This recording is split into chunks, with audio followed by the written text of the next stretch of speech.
E aí, tudo bem? Eu quero falar contigo sobre o enorme poder da vontade, do querer. Você, como um ser de vontade, um ser que deseja e quer fazer algo.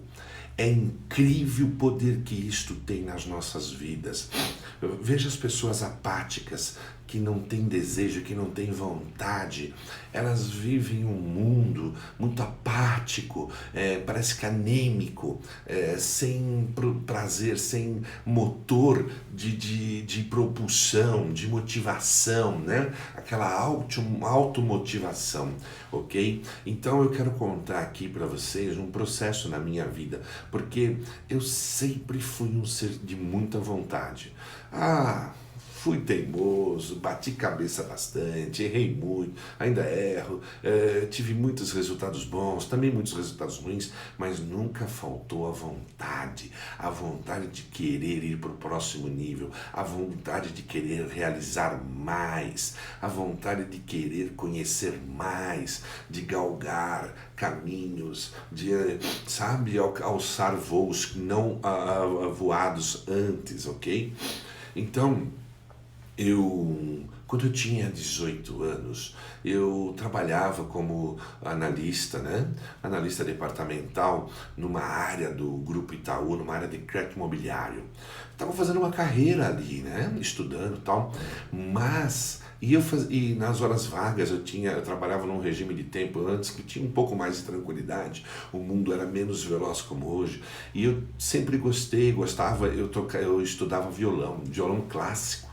Eu gastava ali 3 horas por dia, 4 horas por dia, entre a noite, de manhã, né? Bem cedinho para poder estudar violão, e depois eu trabalhava e conciliava isso com os meus estudos. Bom, um belo dia, como eu andava muito na cidade, no centro velho de São Paulo, tinha uma loja muito famosa, muitos conheceram, uma loja departamental chamada Mapping. E no solo, no térreo, quando a gente ia almoçar, passava em frente, tinha uma vitrine maravilhosa. E ali sempre tinha novidades. Um belo dia eu encontro num invólucro assim, um computador que era desse tamanho aqui, não mais que isso. Era um TK-80, era um microprocessador 8 bits. Quem estudou aí tecnologia sabe do que eu estou falando, 8 bits, ok? Quando eu vi aquilo, foi uma paixão incrível. Me apaixonei por aquilo. Só que eu sou assim, quando eu me apaixonei, a intensidade foi tão forte que eu já larguei a música. Essa é a parte que não é legal, mas que aconteceu. Então eu me devotei ao estudo da computação. E naquele tempo você não podia ter uma pessoa de classe média, de uma classe C, que era a minha época, era o meu caso, não podia comprar um computador. Primeiro porque tinha reserva de mercado, nós estávamos ainda sobre os efeitos, os estetores do sistema militar, né? Os militares estavam no poder, então eles inventaram uma tal de reserva de mercado para não poder importar o que estava sendo feito aqui dentro, mas isso não teve um resultado bom, tá? Quem quiser estuda, vai lá no Google e estuda sobre reserva de mercado, esta época do Brasil. Não foi bacana, porque criou um monte de empresários aí mal acostumados, que ficaram dependendo do Estado até outro dia. Depois a maioria foi tudo à falência, ok? Mas eu vivi esse resquício. Então, se você, por exemplo, precisava de um livro bom que não tinha aqui no Brasil, se você comprovasse, você tinha que importar, você podia importar, se não tinha aqui. Mas se você tinha algo semelhante aqui, com a qualidade daqui, você tem que comprar aqui, entende? Então, para comprar microcomputador, você só podia comprar de 2 empresas que tinham aqui na época. Uma delas era a Itautec, a outra era a Cobra, uma empresa fabricante de computadores do governo, ok?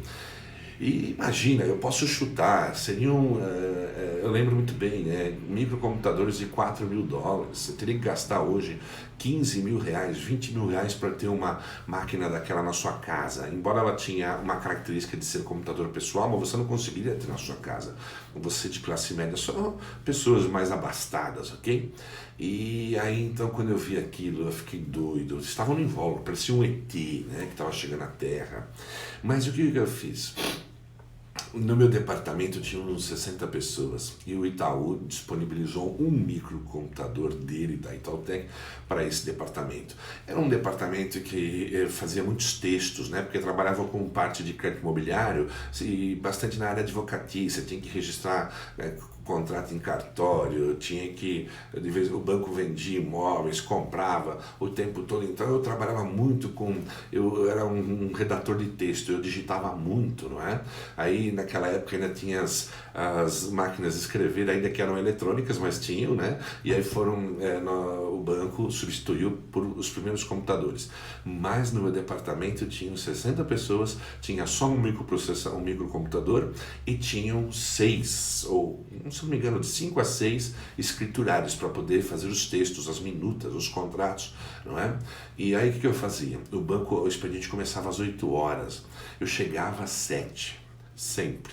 Era ali na estação Conceição do metrô, pegava cedinho o metrô, ônibus metrô e chegava às 7. Podia entrar, eles liberavam e eu ficava naquele computador até umas quase 10 para as 9. Depois eu perdi o direito de usá-lo, começava o expediente, eu ia embora, eu anotava tudo num papel e eu chegava em casa, ia para a escola, quando eu chegava eu dava uma revisada.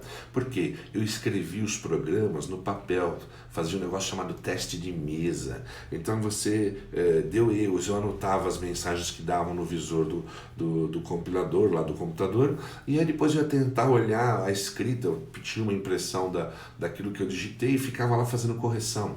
Fazia um monte de correção à mão, corria no dia seguinte, corrigia tudo aquilo lá, a sintaxe daquele programa, tentava rodar. Aí lá pela 15ª, sei lá quantas vezes eu conseguia rodar. E eram programas que eu inventava para fazer conta, para fazer aquilo, só para eu entender a lógica, aprender uma linguagem.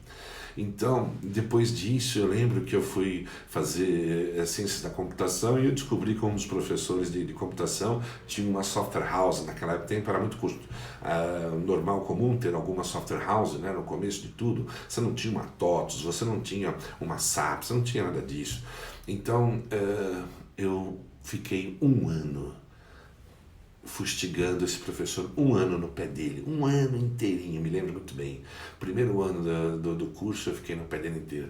No segundo ano ele me chamou e falou assim: olha cara, eu não te aguento, eu vou te dar uma chance, você trabalha aí no banco, você já tem um ganho, você é noivo, porque ele conhecia um pouco da minha vida, você já é noivo, você, sei lá, deve ter propósitos, deve ter projeto na tua vida, eu não posso te dar um cargo de programador, você vai ter que ser um estagiário e vou te dizer mais, eu nem posso te dar ajuda de custo, não vou te dar benefício nenhum.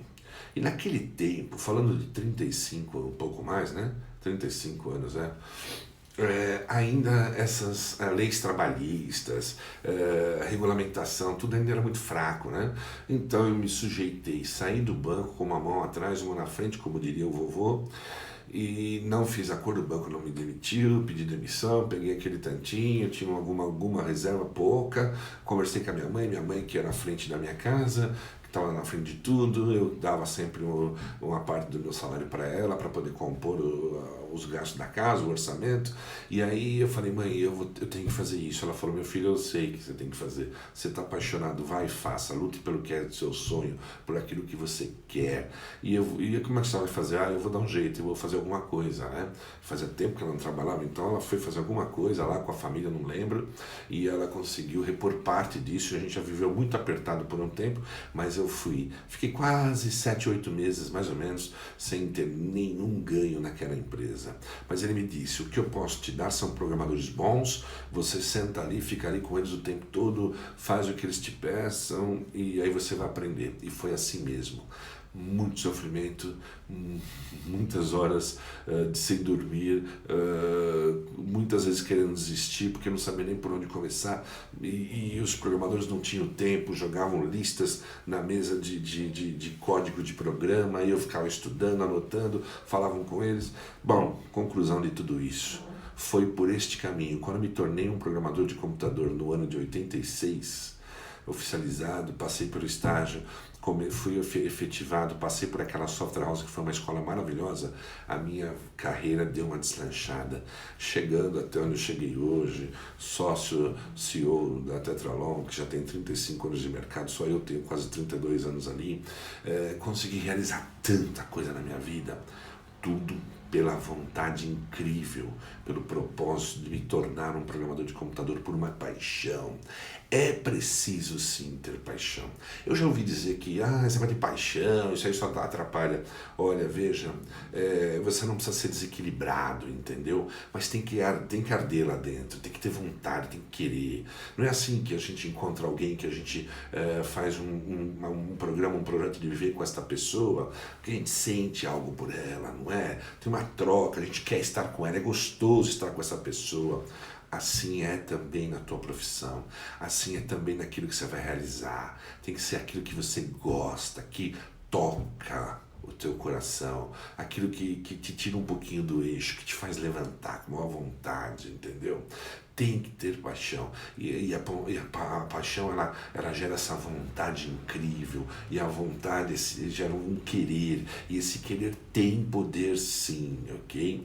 Então, para você realizar esse teu sonho, para você continuar crescendo, para você ir para um lugar na tua carreira jamais alcançado antes, alinha com o que você realmente ama, com o que te dá tesão, com o que dá paixão, que dá vontade de querer estar lá e fazer. Por quê? Porque aí o que vai acontecer? E esta paixão, este querer, com uma mentalidade e um foco no positivo, que é o seguinte, nada de você ficar nessa de otimismo e pessimismo, é o positivo de que eu quero chegar lá. Vai ter nesse caminho grandes dificuldades, restrições, mas eu sempre lembro que é aquilo que eu quero realizar, que eu vou chegar naquele ponto. E a jornada vai ser legal, mas vai ter dificuldades. Não ter a postura infantil de que achar que tudo vai ser maravilhas. Não vai. Mas você nunca perde o foco. Você não perde a caminhada, a estrada, entendeu? Porque tem um querer por detrás poderoso. Tem uma paixão em realizar aquilo que você mentalizou e quer para você. Ok? Então, se esse conteúdo fez sentido para ti, se inscreva no meu canal, aperte o sininho para as notificações, comente, compartilhe, curta. Até a próxima!